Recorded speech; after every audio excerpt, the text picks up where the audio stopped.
कश्मीर है। तो गिलगित बल्तिस्तान में नई गवर्नमेंट बनने से पहले जो फिज़ा बनी और फिर वो बन गई कि उसको एक अबूरी सूबा बनाया जा रहा है, तो यहाँ ये खौफ बिल्कुल ढकी छुपी बात नहीं, मीडिया आपसे मैं मुखातिब हूँ, यहाँ ये तासुर बहुत पुख्ता हो चुका है कि अगर PTI की गवर्नमेंट बनेगी तो ये कश्मीर की हैसियत को मुकम्मल तौर पर चेंज कर देगी और इसको या सूबे के जिक्र ये चल रहा है कि सूबे के बजाय भी ये डिवीज़न में शामिल करेगी। तो आप बहैसियत कश्मीरी MLA कहाँ खड़े हैं, इसमें पार्टी और आपका क्या फ़र्क है? ऐसा सुनने में अमली तौर पर करने में बड़ा फ़र्क है। ऐसा बिल्कुल नहीं होने जा रहा। बीइंग एक कश्मीरी, सिर्फ मैं ही नहीं, पूरी तहरीक इंसाफ जो आज़ाद कश्मीर में है और जो हमारी बदर पार्टी है पाकिस्तान के अंदर, ऐसा बिल्कुल नहीं होने जा रहा। और वही फैसला पाकिस्तान तहरीक इंसाफ करेगी जो कश्मीरियों के हक़ में बेहतरीन फैसला होगा। अलग इस हवाले से GB में एक करारदाद पेश की गई है जिससे आप भी बाखूबी वाकिफ़ हैं कि गिलगित बल्चिस्तान को सूबा बनाया जाए। ये करारदाद पेश की गई है गिलगित असम्बली की तरफ से। उस पर साइन तहरीक इंसाफ के, उसमें साइन जो हैं वो मुस्लिम लीग नून के और पाकिस्तान पीपल्स पार्टी के हैं।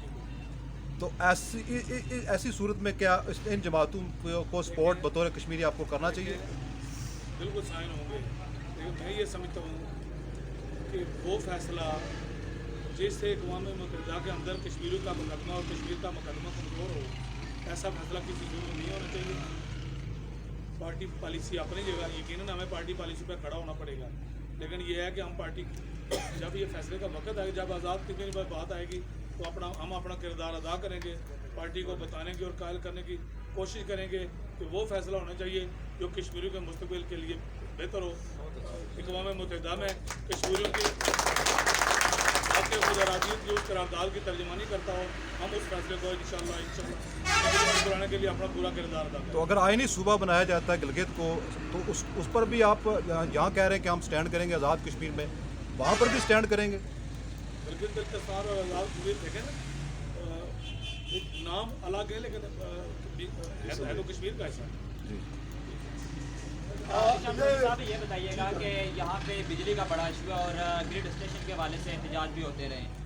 मुस्लिम लीग नून की हुकूमत चूँकि अब अपना वक्त पूरा कर चुकी है, तो अब आइंदा के हवाले से लोग सवाल करते हैं कि हम मौजूदा मेंबर असम्बली से भी सवाल पूछें कि ये मसला हल क्यों नहीं होता। अच्छा सवाल किया आपने। बिजली का मसला तहसील ज़मानी का सबसे बड़ा मसला है, लेकिन मीडिया से ये बात ढकी छुपी नहीं है। जब मैं गवर्नमेंट में था, वज़ीर-ए-आज़म यूसुफ रज़ा गिलानी साहब थे, उन्होंने ऐलान किया। उसके बाद गैप्को के अफसरान जो आते रहे, शाह साहब इस बात पे मीडिया के बाकी लोग हुआ है, मैं नुमाइंदगी करता रहा बीइंग मेंबर असम्बली, और मेरी जो जिले तहसील की एडमिनिस्ट्रेशन है वो नुमाइंदगी करती रही, और महकमा बरक़ियात के डिवीजनल और डिस्ट्रिक्ट के जो अफसरान हैं वो मेरी हदायत पर वो साथ आते रहे। हमने जगह का तयन किया, एक जो PC1 है वो तैयार करवाया। वो जो गैप्को वाले आते रहे, चीफ एग्जीक्यूटिव की रहनुमाई में 4 चीफ इंजीनियर और 100 लोग थे हुआ है, वो उनके साथ मुताबिक रही। और गवर्नमेंट आज़ाद कश्मीर से मैंने उस जगह को एक्वायर करवाया और उसका जो मुआवजा है वो लोगों के हवाले करवाया। ये जो वो काम था जो बुनियादी था, क्योंकि ग्रिड स्टेशन गवर्नमेंट पाकिस्तान ने देना था। मौजूदा जो गवर्नमेंट गुजरी है, इन्होंने 5 साल ग्रिड स्टेशन को कागज़ों के हद तक रखा है, उस पर अमल दरामद नहीं करवाया। मैं आपको आज चूँकि इलामा इलेक्शन में गए हैं पाकिस्तान तहरीक इंसाफ के प्लेटफॉर्म से, अगर अल्लाह ताला ने देखे ना, वक्त का नहीं पता होता। मेरा ये पुख्ता यकीन और ईमान है कि एक मजबूत हुकूमत बनने जा रही है, और अल्लाह ताला ने अगर मौका दिया हम पाकिस्तान तहरीक इंसाफ की हुकूमत आई, तो मैं आपको इस बात का यकीन दिलाना चाहता हूँ कि तहसील समानी के हकीकी नुमाइंदे का रोल अदा करूँगा और यहाँ ग्रिड स्टेशन कायम होगा। ये मेरी फर्स्ट प्रायोरिटी है, इसकी बुनियाद भी मैंने रखी है, किसी का कोई और रोल नहीं है, और इसको पाया तकमील तक पहुँचाएंगे।